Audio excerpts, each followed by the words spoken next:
सलाम अलैकुम dear student. जैसे पहला चैप्टर एस&पी ब्लॉक एलिमेंट ख़त्म हो गया, बहुत लंबे चैप्टर था। अब उसका जो एक्सरसाइज है मल्टीपल चॉइस क्वेश्चन वो भी काफ़ी लंबा है। मैं कोशिश करता हूँ एक एक पॉइंट आपको समझा के दूँ। वैसे आप खुद भी कर सकते हो, इतने काबिल हो चुके हो इस चैप्टर में, इससे डिटेल्स मैंने पढ़ाई। देखिए मल्टीपल चॉइस क्वेश्चन एक्सरसाइज है ये। Which of the following give a strong alkaline solution in water. Water में कौन सा स्ट्रॉन्ग अल्कलाइन सोल्यूशन देता है, मतलब ज़्यादा स्ट्रॉन्ग बेसिक कौन सा सोल्यूशन देता है। जैसे मिसाल सोडियम हाइड्रोक्साइड देता है, पोटाशियम देता है, बेरिलियम देता है, मैग्नीशियम देता है, कौन सा ज़्यादा देता है। सबसे हाईएस्ट जो है वो आपके पास है पोटाशियम, क्योंकि सोडियम और पोटाशियम पहले ग्रुप में है। नीचे जैसे हम आएंगे तो अल्काइलिनिटी बनेगी, बेसिक नेचर में बेसिक होता जाएगा। ठीक, अब आते हैं नंबर 2 की तरफ। The total number of electron in a valence shell of P block elements varies from. ये कह रहे पी ब्लॉक एलिमेंट के जो वैलेंस शेल के इलेक्ट्रॉनिक कन्फिग्रेशन है वो पी ब्लॉक का कितना होता है। देखिए पी में टोटल आते हैं 6 इलेक्ट्रॉन्स। कितने आते हैं? 6 electron. The total number of electron in a valence shell of P block. P block के वैलेंस शेल में कितने इलेक्ट्रॉन आते हैं? वेरीज फ्रॉम, कहाँ से? 1 to 6, 1 से लेकर 6 तक। मतलब पी में कितने आते हैं? 1 से लेकर 6 तक, 2 से लेकर 7 तक, 3 से लेकर 8 तक, 1 से लेकर 8 तक। मेरे ख्याल में पहला ऑप्शन बेस्ट है, क्योंकि अगर पी ब्लॉक में टोटल 6 इलेक्ट्रॉन रखे जा सकते हैं तो मैं 1 भी रख सकता हूँ, 2 भी रख सकता हूँ, 3 भी रख सकता हूँ, 4 भी रख सकता हूँ, 5 भी रख सकता हूँ और 6 भी रख सकता हूँ। मतलब 1 to 6 हो जाएगा। क्या हो जाएगा? 1 to 6। इसी तरह आते हैं नंबर 3 की तरफ। The atomic radii in A S block element. S block element का जो एटॉमिक रेडियस है डिक्रीजेस डाउन द ग्रुप। ऊपर से नीचे की तरफ बढ़ा नहीं यार, ऊपर से नीचे की तरफ शेल बढ़ रहा है तो एटॉमिक रेडियस बढ़ेगा। इसका मतलब ये ऑप्शन नहीं है। Increases down the group, yes यही ऑप्शन है, बेस्ट ऑप्शन। ठीक, atomic radius S block element का जिसमें आते हैं lithium, sodium, potassium, rubidium, caesium, francium. ऊपर से नीचे की तरफ आ रहे हो तो एटम का साइज बढ़ रहा है, शेल बढ़ रहा है। ठीक, जब शेल बढ़ेगा तो हम उसका इंक्रीज कहेंगे। रिमेन सेम इन ग्रुप, गलत। First decrease and then increase, गलत। ऊपर से नीचे की तरफ atomic radius S block elements का क्या होता जाएगा? इंक्रीज होता जाएगा। क्या होता जाएगा? इंक्रीज। ठीक, number 4। The general electronic configuration of P block element is. P block element का जनरल इलेक्ट्रॉनिक, देखिए पी ब्लॉक एलिमेंट्स में हमारे पास कौन से स्टार्ट होते हैं? बोरोन फैमिली से लेकर नियोन की फैमिली तक ये सारे पी ब्लॉक एलिमेंट्स कंसिडर किए जाते हैं। ठीक, सारे कंसिडर किए जाते हैं। ठीक, तो यहाँ पे देखिए जनरल इलेक्ट्रॉनिक कन्फिग्रेशन का क्या होगा? NS1 NS2 no, NS1 NP6 no, NS2 NP6 no, NS2 देखिए NS2 तो कॉमन है सब में, लेकिन NP 1 to 6 है। इसका मतलब है आपके पास बेस्ट ऑप्शन ये वाला है, डी। सही है, जनरल इलेक्ट्रॉनिक। अब आते हैं क्वेश्चन नंबर 5 की तरफ। Alkali and alkaline earth metal gives flame test when burn in air it is due to. देखिए कह रहे alkali metal, alkaline earth metal को जब कभी हम फ्लेम में जलाते हैं तो वो हमें कलर देता है। किस वजह से? एक्साइटेशन ऑफ इलेक्ट्रॉन, इलेक्ट्रॉन ऊपर जाता है तो कलर मिलता है, गलत। D oxidation of electron, electron ऊपर से नीचे की तरफ आता है, यस।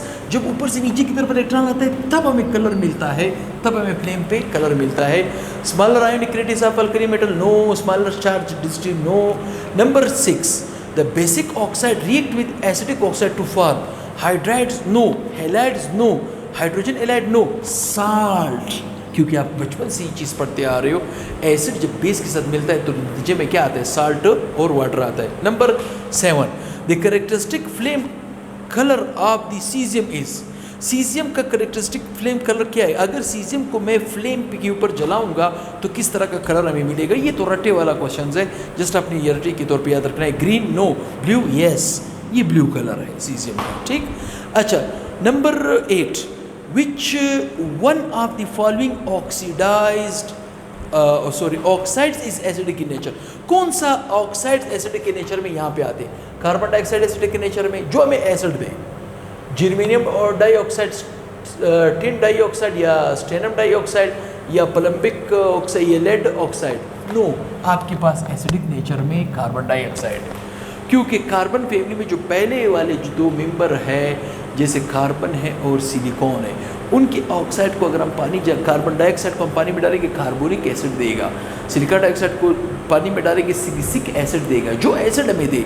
तो इनमें से कौन सा ऑक्साइड एसिड के नेचर में? Carbon dioxide. नंबर 9, ठीक, विच one of the following element only form dioxide? कौन सा डाइऑक्साइड बना सकता है?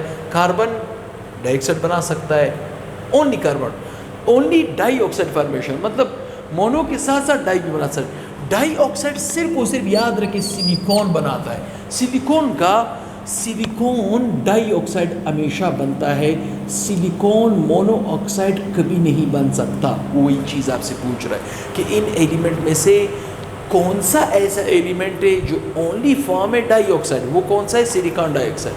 इसके बाद आते हैं 8 की तरफ। Lowest melting point of carbon family is, carbon family में किसकी मेल्टिंग पॉइंट सबसे कम है? सिलिकॉन की, जर्मेनियम की, टिन की, लेड की। ये भी रटा है, इसकी ज़्यादा कम है, ठीक है। अच्छा, which one of the following reacts with water in a elemental form at a room temperature? Room temperature पे कौन सा एलिमेंट ऐसा है जो वाटर के साथ रिएक्शन कर सकता है? वो है क्लोरीन। आर्गन नहीं कर सकता, सल्फर नहीं कर सकता, सिलिकॉन नहीं कर सकता। अब आते हैं यहाँ पे नेक्स्ट क्वेश्चन की तरफ, ठीक। मेरे ख्याल में कैमरामैन को भी थोड़ा सा असल में मल्टीपल चॉइस क्वेश्चन ज़्यादा है तो कैमरे को मूव करना पड़ रहा है, तो लिहाजा आप थोड़ी सी डिस्टर्ब हो जाती है इस केस में। बहरहाल देखते हैं, विच one of the following is a liquid at a room temperature? कौन सा लिक्विड है रूम टेम्परेचर पे? देखिए, क्लोरीन गैस है रूम टेम्परेचर पे, bromine is a liquid, yes, ये है आपका ऑप्शन। गुड, ये बड़ा इंपॉर्टेंट एक्सेलरेटेड टेस्ट वगैरह में भी आता है। Which one of the following is a strong oxidising agent? कौन सा स्ट्रॉन्ग ऑक्सीडाइजिंग एजेंट है? फ्लोरीन है, क्लोरीन है, ब्रोमीन है। ऑक्सीडाइजिंग एजेंट का मतलब क्या है? Which oxidise the other but it's reduce, खुद रिड्यूस हो। सबसे ज़्यादा रिड्यूसिंग पावर होती है फ्लोरीन की। इसका मतलब है पूरा ग्रुप आपके पास ऊपर से नीचे की तरफ ऑक्सीडाइजिंग एजेंट की प्रॉपर्टी कम होती जाएगी तो रिड्यूसिंग एजेंट की प्रॉपर्टी बढ़ती जाएगी, चीज़ याद रखें। तो स्टॉप में कौन है? फ्लोरीन है, तो आपके पास पहला option is best. Strongest oxidising agent, ये सबको ऑक्सीडाइज कर सकता है, खुद रिड्यूस होता है हमेशा, ठीक है। The bond enthalpy of fluorine is, bond enthalpy of fluorine की बॉन्ड इंथैल्पी क्या है? लेस देन क्लोरीन, क्लोरीन से कम है। मोर देन क्लोरीन गलत, मोर देन ब्रोमीन गलत, लेस देन आयोडीन गलत, बल्कि लेस देन क्लोरीन है। Which one is the following giant structure? कौन सा जेंट स्ट्रक्चर देता है? Sulphur dioxide no, silicon dioxide. Giant structure yes, ये वाला दे रहा है, ठीक। डाइक्लोरो हेप्टा ऑक्साइड्स और आपके पास जो है टेट्राफास्फोरस डेका ऑक्साइड, नहीं, वो सारे मालिक्यूल है, वो जेंट स्ट्रक्चर नहीं देते। Which halogen of the following can oxidise all the other? कौन सा ऐसा एलोजन है जो सबको ऑक्सीडाइज कर सकता है? ये थोड़ी देर पहले हमने डिस्कस किया, वो फ्लोरीन है, सबको ऑक्सीडाइज कर सकता है, खुद हमेशा रिड्यूस होगा, ठीक। The HCl is a unable to reduce. HCl जो है वो अनएबल है रिड्यूस, किसको अनएबल है टू रिड्यूस? किसको नहीं रिड्यूस कर सकता? HF को। किसको नहीं कर सकता? HF को। क्लोरीन को कर सकता है, फ्लोरीन को कर सकता है, रिड्यूस कर सकता है, लेकिन किसको नहीं कर सकता? HF को नहीं कर सकता। इसकी रीज़न मैं बता चुका हूँ पिछले टॉपिक में, ठीक। Which halogen acid can not be stored in a glass container? कौन सा एलोजन एसिड है जिसे ग्लास कंटेनर में सेव नहीं कर? देखिए, अब लेबॉर्ट्री में जाओगे, HCl मिलेगा, HBr मिलेगा, HI भी नहीं मिलेगा और HF भी मिलेगा। HF बहुत ही वीक ऑक्सीडाइजिंग एजेंट है, लिहाजा ये आपके पास बेस्ट ऑप्शन है, ठीक। मैं समझता हूँ ये जो चैप्टर नंबर 1 है सेकेंडरी में S&P ब्लॉक के एलिमेंट, जिसका मल्टीपल चॉइस क्वेश्चन भी इतने ज़्यादा थे क्योंकि आप खुद देखिए इस प्लेलिस्ट में आप देखेंगे 73 लेक्चर पे सिर्फ और सिर्फ चैप्टर बेस्ड है। 73 लेक्चर पे मैंने उसको फाइनलाइज़ किया है और ये एक और लेक्चर ऐड कर रहा हूँ, उसमें 74 हो जाएंगे। तो दुआ में याद रखिए, दोस्तों के साथ ज़्यादा शेयर करें। इंशाल्लाह बहुत ही जल्द नेक्स्ट वीडियो के साथ हाजिर होऊंगा। अल्लाह हाफ़िज़।